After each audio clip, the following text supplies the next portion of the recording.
రాత్రి 11:30 అవుతుంది. అర్జున్ ఆఫీస్ నుంచి ఆలస్యంగా బయలుదేరి ఒక ఖాళీ బస్టాండ్ దగ్గర ఒంటరిగా నిలబడి ఉంటాడు. అక్కడ గాలి కూడా ఆగిపోయినట్టుగా ఒక వింత నిశ్శబ్దం. కొన్ని నిమిషాల తర్వాత ఒక పాత ఆర్టీసీ బస్సు అక్కడికి చేరుకుంటుంది. బస్సు లోపల లైట్లు కూడా మసకబారినట్లుగా సగం వెలుగుతున్నట్టు ఉంటాయి. అర్జున్ లోపలికి చూస్తే ప్రయాణికులు ఉన్నట్టు కనిపిస్తారు, కానీ వాళ్ళ ముఖాలు ఏమీ కనిపించవు.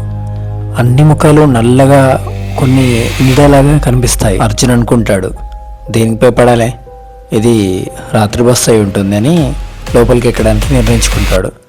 బస్సు మెల్లగా కదులుతుంది. అతని పక్కన ఒక ముసలమ్మ కూర్చొని ఉంటుంది. ఆమె నెమ్మదిగా గంభీరమైన గొంతుతోని ఇలా అంటుంది, బాబు, ఈ బస్సు నుంచి ఇప్పుడే దిగు. లోపల వాళ్ళతో ప్రయాణం నీకు అస్సలు మంచిది కాదు. అర్జున్ ఆశ్చర్యపడి ముందుకు చూస్తాడు.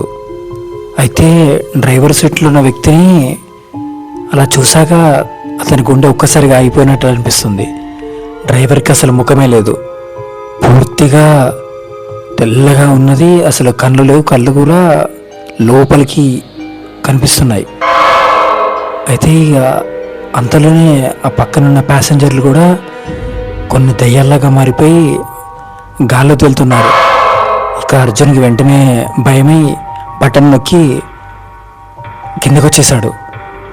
అయితే వెంటనే రోడ్డు పైకి దూకేశాడు. తిరిగి వెనక్కి చూసేసరికి ఆ బస్సు కిటికీ దగ్గర నుంచి నల్ల నీడ ఆకారాలు అర్జున్ చూస్తూ ఉంటాయి. ఆ ముసలావిడ చివరిసారిగా అర్జున్ చూసి ఇలా అంటుంది, బాబు, ఈసారి అయితే తప్పించుకోగలిగావు. మరోసారి ఈ బస్సు ఎక్కకు, ఇది నీ ప్రాణాలతో ఆడుకుంటుంది అని. అంతే, ఆ క్షణంలో ఆ బస్సు ఒక్కసారిగా ఒక పొగలాగా మాయమైపోయింది. రోడ్డంతా ఖాళీ, నిశ్శబ్దం. తర్వాత రోజు పేపర్లో ఇలా వస్తుంది, 30 సంవత్సరాల క్రితం ప్రమాదంలో పడిన బస్సు ఇంకా రాత్రికి కొన్నిసార్లు ప్రదక్షిణమవుతుంది అని.